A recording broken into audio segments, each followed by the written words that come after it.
बिस्मिल्लाहिर्रहमानिर्रहीम। Truth defender TV के साथ एक बार फिर मैं हूं आपका मेज़बान उमर मकबूल। नाज़रीन, तहरीक लब्बैक पाकिस्तान के हवाले से कुछ अपडेट्स और कुछ बयानात हैं, वो आप तक पहुंचाने के लिए आपकी खिदमत में हाजिर हूं। मसला ये है कि हाफ़िज़ साद रिज़वी जिस तेज़ी के साथ इलेक्शन कैंपेन आगे बढ़ा रहे हैं, तो वो अपडेट पहुंचाना भी काफ़ी मुश्किल हो गया है, क्योंकि हाफ़िज़ साद रिज़वी सिंध पहुंचे, फिर सिंध से वापस लाहौर पहुंचे, लाहौर में एक बड़ी ज़बरदस्त रैली की, वहाँ से पंजाब के दीगर इलाकों में पहुंचे, वहाँ से फिर खैबर पख्तूनख्वा पहुंचे, वहाँ से डेरा इस्माइल खान, और वहाँ से वापस फिर दोबारा पंजाब, जनूबी पंजाब मुल्तान अब पहुँच चुके हैं।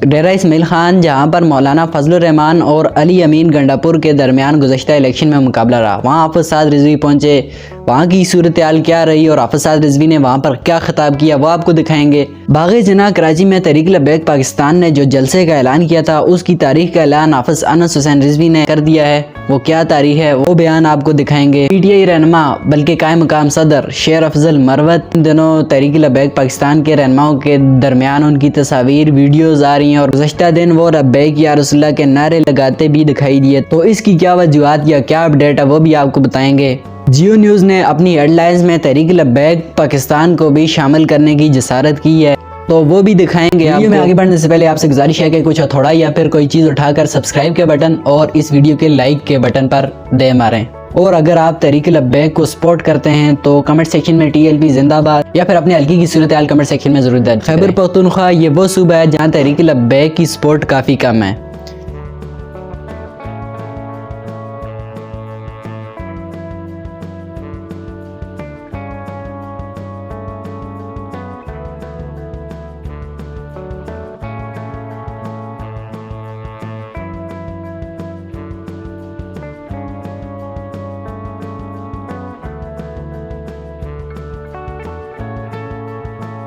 बल्कि उस जमात के गढ़ में जाकर जलसा भी किया और आवाम की बड़ी तादाद वहाँ पर जमा हुई।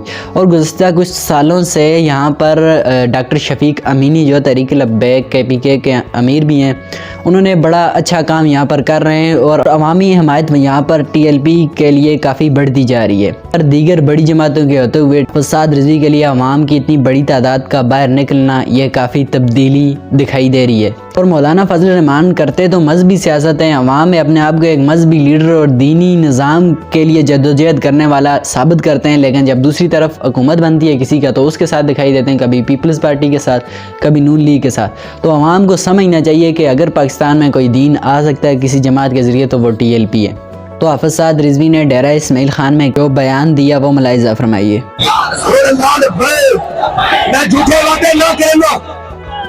मेरी संगत बाजारी नहीं, मैं तेरे वोट दा मुल पैसा, मैं तेरे वोट दा, मैं रिजविया मदारी नहीं। हाँ, 76 साल हो गए, कोई किधरों आया अपनी डुगडुगी बजा के उसने कौम दा हाल कर दिता। मेरे आका मौला सल्लल्लाहु अलैहि वसल्लम ने फरमाया कौम दा सरदार, कौम दा खादिम होगा। इसका मतलब है कि अपने के नरम और गैर के गरम होगा, और जितने आए साढ़े ते मुसल्लत हुए और साढ़े के गरम ना हो जी, मैं फला मलक का खाना फला नवाब जनाब फला, तो जनाब गैर के जाके एक सिर थले। अगर कोई जालिम आ जाए तो उससे अल्लाह दा कारो जनाब जलाल बन के उसके उत्ते जनाब बरसो, उसको पता लगे कि जनाब जब कोई जालिम और जाबिर आ गया के रस्मी खत्मे नबूवत डाका मारिया असी नहीं मंदे, तो फिर बाबा जी तरफ फैजाबाद किला ठोक क्या खो ताजदार खत्मे नबूवत।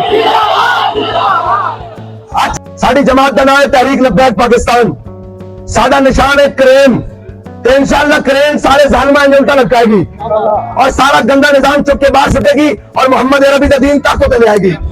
और साडा नारा के भाई, साडा जमात तहरीक लब्बैक पाकिस्तान, साडा निशान क्रेन और साडा नारा है लब्बैक। और लोग आने जी ये नारा नहीं लगना, मैं कह नारा हर बार लगसी, इस पार लगसी, जो बेड़ा आया था बॉर्डर पार भी लगसी। हाँ, ये नारा हर पार लगसी और तुसी आने हो लब्बैक। और जनाब क्या सी, मैं क्या गल सुन मेरी, लब्बैक इंशाअल्लाह आसी।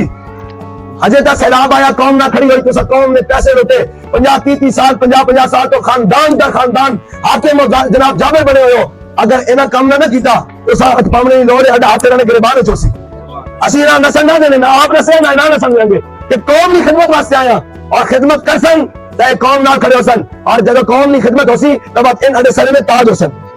जनाब ये नारा इंशाल्लाह कहते की असेंबली में लग रहा और फिर इंशाल्लाह कौमी असेंबली में लगना और लगना ताजदार खत्म नबूवत।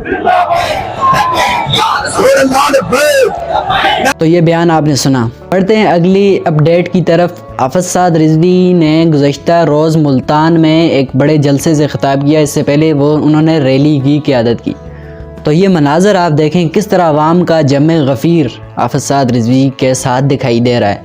क्या PTI इस तरह आवाम को जमा कर सकती है?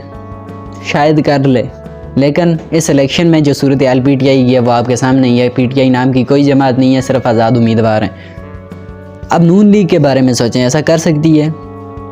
पूरा जोर लगा के सरकारी मशीनरी जमा करके भी नून लीग इससे आधे लोग भी जमा नहीं कर सकती।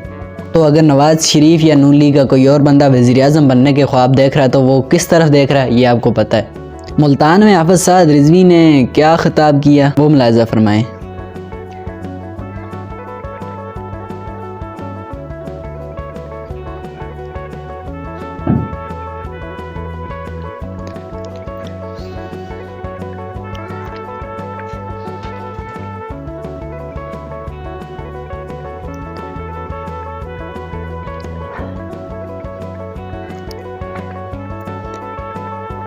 और इलेक्शन 2024 आप हो चाहे और तहरीक लब्बैक अपने तमाम जज्बों के साथ इलेक्शन में है।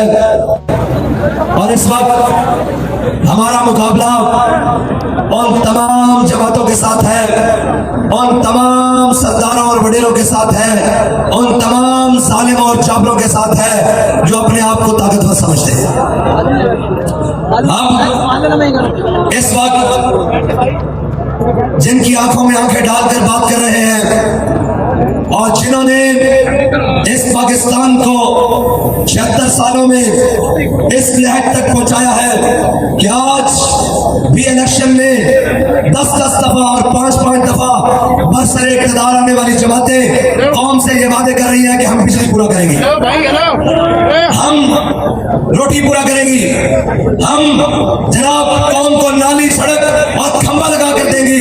सवाल यह है कि 40-40 साल बरसरे इक़्तिदार रहने वाली जमातों से पूछा जाए कि वो खंबे जो तुमने देने कौम को वो गए किधर हैं? वो वसाइल जो कौम के तुमने अपने खर्च किए, अपने करीबी लोगों को, नबियों को राजा, आज बताओ वो सारा सामान क्या किधर है? और आज हमारे उम्मीदवारों के मुकाबले में वो उम्मीदवार हैं जो 5-5 साल ना तो अपने हलकों में नजर आए हैं, ना अपनी जमात को नजर आए हैं, ना अपने लोगों को नजर आए हैं, ना अपनी कौम को नजर आए हैं। लेकिन आज करने के बाद वो दरवाजे पर जाएंगे और कहेंगे कि ये आपका भाई, आपका खादिम, आपका दोस्त, आपका हल्के का दोस्त, आपका भाई, आपकी बिरादरी का आदमी, आपकी पार्टी का आदमी, और आप हमसे दुआ खैर करें, हमें वोट दें। तो मैं कौम से कहता हूं कि 5 साल आप लोग बिलकते हो कि जब महंगाई होती है तो आप कहते हो कि ये सारे चोर हैं, लोग चोरों से बदला लेने का वक्त आ गया है। जनाब रोडों और नालियों के लिए बिलक रहा है, 5 साल ये रोना है कि ये सारे पेट्रोलियम की मसनूआत और जनाब घी आटा महंगा करेंगे और आप सारे कहेंगे कि ये सारे चोर हैं। तो आज मौका है कि चोरों की छुट्टी कराओ और मोहम्मद अरबी का दीन तख्त पर लाओ। वज़ीर आज़म चौथी बार नहीं बनने दूंगा। तो सवाल उससे यह है कि 3 बार नवाज शरीफ किसके वोटों से वज़ीर आज़म बना है? मैं बात कर रहा हूं बिलावल भुट्टो सरदारी की, ना तो जो ना भुट्टो है ना सरदारी है। और कौम को तमाशा लगाया हुआ है कि जनाब हम जनाब नवाज शरीफ को नहीं बनने देंगे। सवाल यह है कि शहबाज शरीफ को PDM के इत्तेहाद ने और पीपल्स पार्टी के वोटों ने वज़ीर आज़म बनवाया कि नहीं? और पूरी कौम को दबाया कि नहीं? और पूरी कौम को महंगाई के दबे तले, बोझ तले दबाया कि नहीं? आज आके ड्रामे करते हो और हमें कहते हो कि जनाब हम नहीं होने देंगे। और एक और भी है भगोड़ा जिसका नाम नवाज शरीफ है, कहते आप उसको कुछ कहते नहीं। मैंने कहा बेवकूफ, जब नवाज शरीफ और बड़े बड़े सियासी कद काट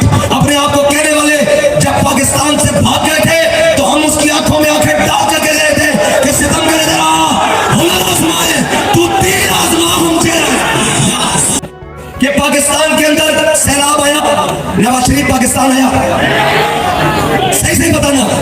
पाकिस्तान के अंदर महंगाई आई, नवाज शरीफ पाकिस्तान आया? जनाब पाकिस्तान के अंदर पेट्रोलियम की मसनूआत हर चीज आसमान पे लगी, नवाज शरीफ पाकिस्तान आया? बल्कि वहां से डाल को भेजा, इसहाक डाल को, और कहा जब डाल आएगा डॉलर नीचे आएगा। ना डाल नीचे आया ना डॉलर नीचे आया। उस बेवकूफ को जो भगोड़ा है 50 रुपए के स्टाम्प का, उसको लाया गया और सारी अदलिया को जनाब सारे को उठाकर एयरपोर्ट पर भेजा गया कि जनाब इसको नहला धुला दे।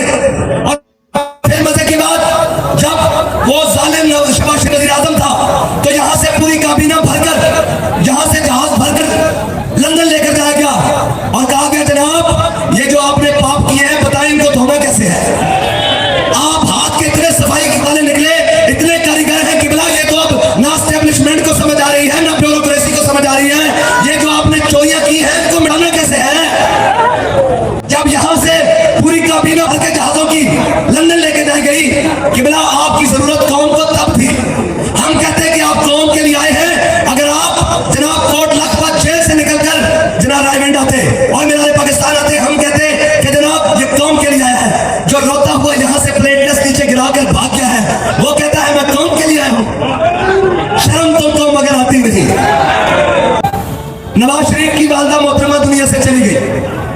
इनको कहा गया पाकिस्तान में हमारी रिवायात है, बातें के लिए लोग बैठ जाते हैं। कहा गया आप चाहे पाकिस्तान में, कहा मैं नहीं जाऊंगा, मुझे पकड़ के अंदर कर देंगे।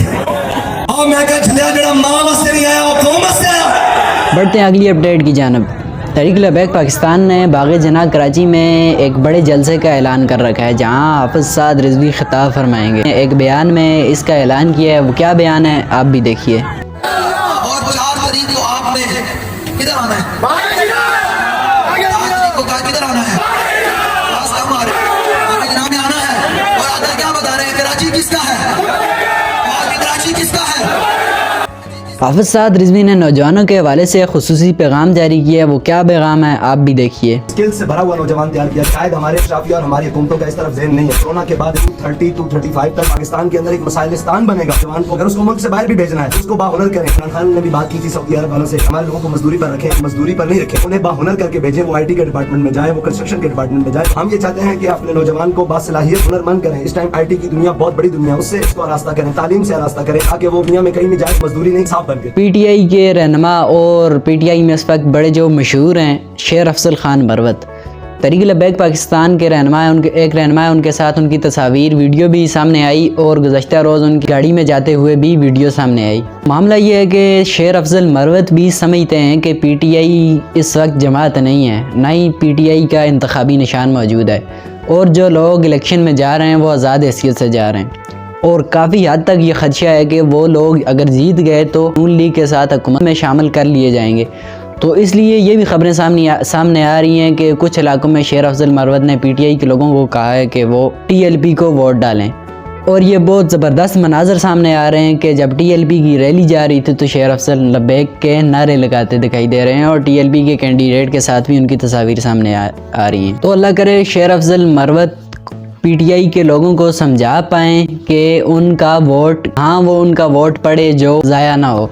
लेकिन इस बात के कोई इम्कान है कि वो कामयाब नहीं होंगे, क्योंकि PTI के लोगों को अगर वो समझाने की कोशिश करेंगे तो PTI के लोग भी उनके ख़िलाफ़ हो जाएंगे। तो कुछ लोग हैं जो समझ सकते हैं, उम्मीद है वो समझ जाएंगे। जियो न्यूज़ ने अपनी हेडलाइंस में तहरीक लबैक पाकिस्तान को भी शामिल करने की जसारत की है। तहरीक लबैक कौमी असम्बली की 266 में से 226 नशिस्तों पर इलेक्शन लड़ेगी। तर्जुमान TLP के मुताबिक पंजाब असम्बली में 295 उम्मीदवार, सिंध असम्बली में 120, खैबर पख्तूनख्वा में 50 और बलूचिस्तान में 22 नशिस्तों पर TLP के उम्मीदवार इलेक्शन लड़ेंगे। इमाम हुसैन फरमाया करते थे कि जुल्म के खिलाफ जल्दी उठो वरना ज्यादा कुर्बानी देनी पड़ेगी। तो अभी सिर्फ वोट है, कल को ये ना हो कि आपकी जानों के बदले फिर ये निजाम बदले। तो अभी तहरीक लबैक या रसूलुल्लाह ने मैदान सजा दिया है। 8 फरवरी को अपने मेज़बान उमर मकबूल को दीजिए इजाज़त। मज़ीद अपडेट्स के साथ हाज़िर होंगे। अल्लाह हाफ़िज़।